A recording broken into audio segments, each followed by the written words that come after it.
Hello, je vous fais une courte vidéo pour vous raconter ce qui s'est passé ce matin. Je fais un petit coucou avec mon chien, justement pour vous parler de lui. Ce matin, donc, je suis garée sur un parking en montagne et il y a des gens qui se sont garés à proximité. Mon chien est allé les voir et en fait, quand je suis allée récupérer mon chien, ils m'ont dit qu'ils venaient de lui donner des petits gâteaux. Et ça m'a mis en colère, ça m'a mis en pétard. J'ai pas su leur dire sur le moment pourquoi. Ils n'ont pas vu que j'étais en colère. Moi, je leur ai dit que fallait éviter de nourrir le chien parce que après, il allait voir tout le temps les étrangers pour être nourri. Et s'il n'était pas nourri, il aboyait. Donc, ça lui mettait une mauvaise habitude. Mais en réalité, ce qui m'a vraiment touchée de la situation, c'est l'absence de conscience par rapport à la nourriture. Et je le mets ici en vidéo parce que c'est un sujet qui me touche énormément et dont je suis victime moi-même, hein, mais où on est tous victimes en fait ici sur cette planète. C'est l'inconscience de ce qu'on met dans notre corps, l'inconscience de ce qu'on met dans le corps de nos enfants ou de nos animaux. Et je sais que ceux qui regardent ces vidéos, généralement, ils ont déjà fait le cheminement là-dessus et c'est génial. Et merci à toute la partie de l'humanité qui chemine sur ce sujet-là. Mais euh, en fait, quand ils ont nourri mon chien de 3 petits gâteaux, je sais pas combien ils lui en ont donné. Déjà, d'une, ils n'ont pas demandé mon autorisation. Donc, moi, j'ai vécu ça comme une intrusion et je trouve ça vraiment pas correct, même si là, c'était clairement pas fait exprès, c'était une bonne intention, c'était pas conscient, mais c'est pas du tout correct de nourrir l'animal de quelqu'un d'autre sans demander l'autorisation au maître. Et de deux, arrêtons avec les petits gâteaux en fait, arrêtons avec les petits gâteaux. Désolée, en fait, il n'y a pas de souci quand il s'agit de soi. Moi, la problématique que j'ai, qui est vraiment très dure pour moi, c'est quand je vois qu'on fait ça avec des êtres qui ne sont pas dotés de la conscience de pouvoir choisir. Quand on fait ça avec des animaux ou avec des enfants, moi, c'est quelque chose qui me touche énormément parce que eux, on leur donne du fruit ou on leur donne du gâteau, pour eux, c'est pareil. Ils sont super contents dans les deux cas. On a le choix avec eux, donc faisons les choses bien, donnons-leur en fait des choses qui sont vivantes en fait.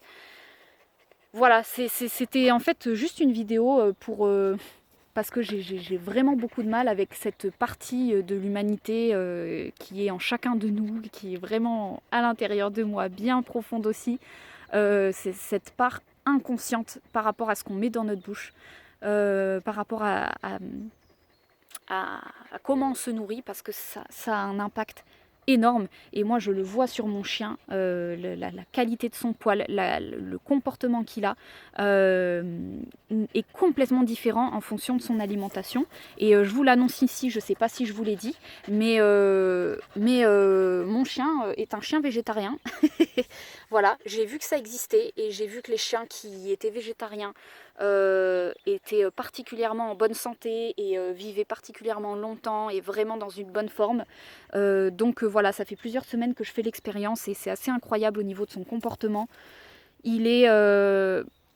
C'est un chien incroyablement doux, docile, qui écoute, qui est vraiment dans la paix. C'est assez impressionnant. D'ailleurs, on me le dit souvent, oh là là, votre chiot, il est vraiment calme, il est vraiment gentil, il est vraiment beau, voilà, il a vraiment un poil soyeux. On me dit, oh, il a son poil de bébé. Je pense que c'est pas son poil de bébé, c'est le poil d'un vivant bien nourri.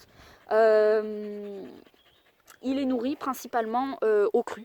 En fait, je le nourris de ce que moi je mange, c'est-à-dire des salades de cru, tomates, courgettes, carottes, choux. Voilà, je mets plein de trucs avec un petit peu de temps en temps de feta dedans, mais voilà, et beaucoup de fruits. Voilà, donc je nourris principalement de vivants. Et dès qu'il est nourri avec des croquettes de temps en temps, ça m'arrive, hein, je lui donne des croquettes ou je lui donne la bouffe pour chien classique. Il est agressif, sa respiration est hyper rapide, il devient hyper actif.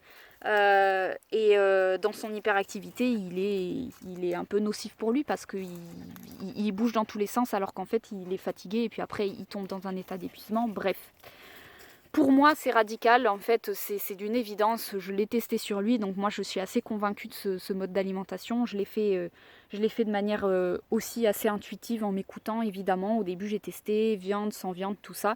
J'ai bien vu la différence.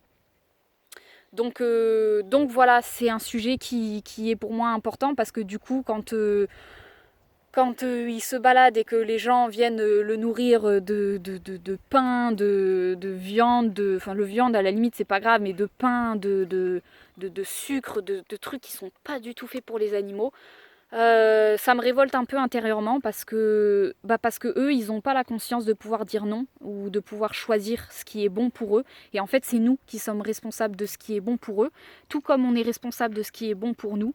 Et à la limite, s'empoisonner soi, c'est une chose, mais empoisonner un être vivant qui lui, n'a pas la conscience, ça, c'est quelque chose qui, moi, me touche profondément. Donc, que ce soit les enfants, les animaux, c'est vrai que je suis souvent assez remuée par des situations où dans mon système, je vis ça comme de l'empoisonnement.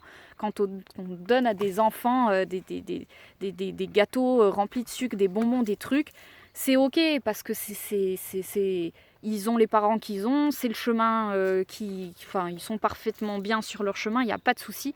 Mais ça conditionne tellement de choses dans la vie. Ce qu'on met dans notre corps, c'est...